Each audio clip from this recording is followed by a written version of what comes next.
Hi, Dan Thies back one more time in week one with video number 6, Future Proofing. In this video, we're going to talk about some of the biggest lies that are out there in online marketing and in SEO, and why, sadly enough, a lot of the people who are telling those lies believe that they're true. We'll talk about future proofing, not just for SEO, but also for dealing with social and for just dealing with change in general.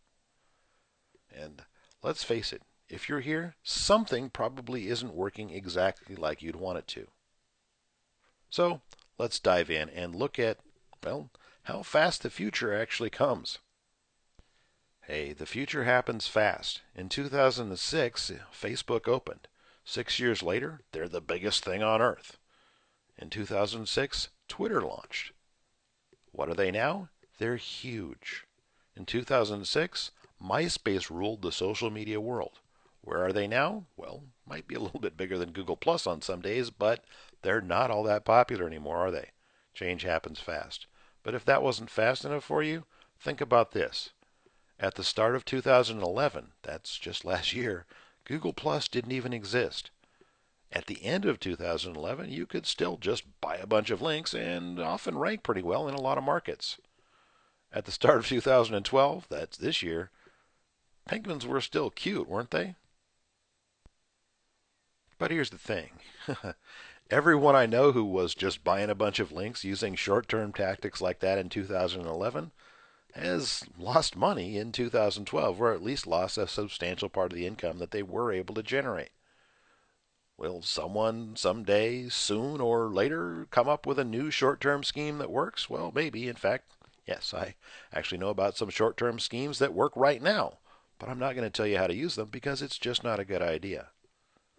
On the other hand, adding value to the web, which is what we do in Link Liberation, will still work in a year. It'll still work in 5 years. And by the way, your audience ain't going to get any smaller if you just keep doing the work. Does negative SEO work? Well, it can. If all you use is a bunch of short-term and spammy linking methods, it makes it very easy for someone to fire bad links at your site and get Google to notice you and take a look at you, which can lead to manual penalties. By the way, if you don't understand anything that I'm saying in this video, that probably means you're in pretty good shape. So just fight through it and keep watching. One of the biggest lies that you're going to hear online is that there's some kind of a trade-off that you have to make between getting results or stuff that works and playing it safe. That's just not true. There are still some hacks that work out there, like I said, but they're not any easier and they're not going to last. In fact, every single hack that I know about right now, I can tell you how Google's going to catch them. But here's the thing. The idea of white hat SEO isn't, gosh, if we build it, they'll come. Because no. It doesn't matter how great a website that you build. If nobody knows about it, you're not going anywhere. That's not white hat SEO. That's dunce cap SEO. White hat SEO means building something that people would want to actually go to, market the heck out of it, and people will come, especially if it's even worth showing up. So do something that adds value, do something with quality, and then market the heck out of it, and don't be afraid to do it because you know you're doing it the right way. But all those old SEO and spamming tricks, you know what? That's not marketing. Hacking people's websites, hacking insecure scripts, comment spamming, creating fake profiles on forums and social media sites, bookmarking spam, manufacturing low quality content just so that you can stuff links into it. Look, that stuff does not work well anyway. You had to do a lot of it to get anywhere in the first place. So the SEO benefits were really small or rare and usually pretty short-lived. It's not easier, it's not better, it's not faster, it's not cheaper, so what's the point? So when we talk about future proofing, we talk about it in a number of different concepts. In terms of search and SEO, the main differences between future proofing, between a white hat strategy and the more grayish kind of hats, is in two areas: keyword strategy and link building. When it comes to keyword strategy, you don't need to worry so much about, gosh, I have to have this keyword and I'm going to make this page that's going to rank for this specific keyword. Don't build doorway pages, but do create content that's about stuff. So if there are keywords that are of interest to people in your market, then you're going to want to have content, information about those subjects on your site because people are going to expect to see it when they get there. Now, you can't just go and grab a search result page like you used to be able to do with Google, but you can still win. And oftentimes you'll find that you win on search results that you did not expect to win on. In link building, this is really the area of greatest risk in SEO. This is where Google's web spam team almost lives their lives all the time. Bing and Yahoo are going to lag a year or two behind, so you can still spam those bums quite a bit. But still, short-term strategy not going to last because they will catch up. The best thing you can do with link building, the safest way to play it, is simply not to think about the link at all. Don't worry about where it's coming from. Don't worry about what anchor text is in the link. Don't think about the link. In social, there are a couple of kind of future proofing that you need to worry about. First of all, don't go nuts spamming out affiliate links and stuff like that. Play the game and know what the rules are, and particularly understand what rules are going to make them want to enforce all the other rules if you start breaking them. If you start spamming and abusing any social media service, they'll use any rule that they've got in their vast arsenal of terms and conditions to get you off of their service and stop you from spamming. By playing by the rules and integrating your social channels together, as we'll talk about in later modules, you make your audience portable so that the people who are following you on Twitter also, to some degree, follow you on Facebook and Pinterest and other places where you're going to be active. You don't want to be reliant for the income of your life on any one single channel or tool. That would be just as bad as relying 100% on free traffic from Google to pay your bills.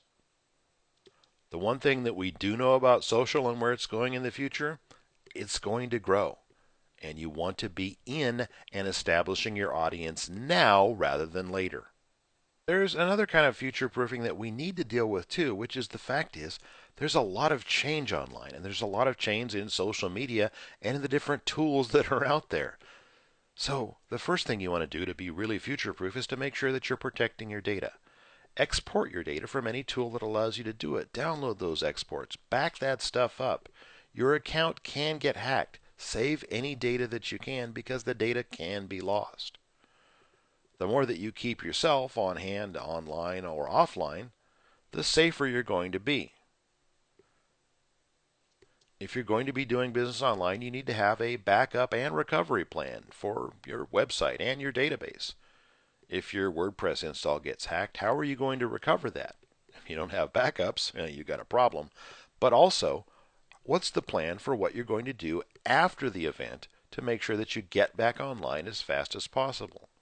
What about your email list and your customer information? Are you keeping that stuff backed up? Do you have backups in more than one location?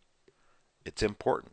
You have to protect your data because in online marketing and online business, data is your life. One of the ways that we deal with this in link liberation is we want to be prepared for the inevitable fact that some of the tools that we use will go off the market, will disappear, or get shut down. As an example, at the end of 2010, after we had just launched Link Liberation 2, Delicious was out there on the chopping block, and people were freaking out about what am I going to do for a bookmarking tool if Delicious goes away? Well, of course, we dodged that bullet, but we also had backups like Diigo and Pinboard that we were ready to go to if something did happen to Delicious. Fortunately, nothing did. But almost every social media tool out there could disappear tomorrow. In fact, most of the tools that people use could go away really fast because almost all of them have no viable business model whatsoever. They're just running on venture capital and hoping to get acquired by somebody like Google or Facebook or Microsoft. Anytime you find a cool tool and you say this will be awesome, just understand you're going to need to find some other way to do that stuff if you make your business dependent on being able to do what the tool enables you to do. And if there's only one tool that lets you do something, you've got to really think hard about whether that tool has a business model that's going to allow them to remain in business or if they're going to be gone in 3 or 4 months when the venture capital runs out. Hey, for now, no more exercises on this one. Give yourself a break. Catch up on the training if you haven't watched it all. Watch it all. If you haven't watched it a second time, that's probably a pretty good idea. And take some time to just sit down, decompress, think, and plan. Take some time for the exercises that we gave you in these videos. And look, I know it's tempting to just start going and start tweeting and start doing stuff and taking action. But listen, in some markets, yes, the way is going to be clear. You're already going to understand the stuff because you've got a lot of experience. You know your market really well. But if not, look, map out your stories. Find out how your persona is going to position. Think about that kind of stuff. Give them a name. Give them a personality. Write some tweets that you're going to use later and get yourself ready to go because we're not that far away. At the end of week 2, we'll be into that third practice module and we'll be able to start making lots of noise and taking massive action. But for right now, I want you to make sure that you really understand where this is going and that you really take the time to plan out how you're going to act. Well, congratulations. You've made it to the end of week 1's training. And next week, in week 2, we'll work on building an audience, which is going to involve some more hands-on stuff with tools like Twitter.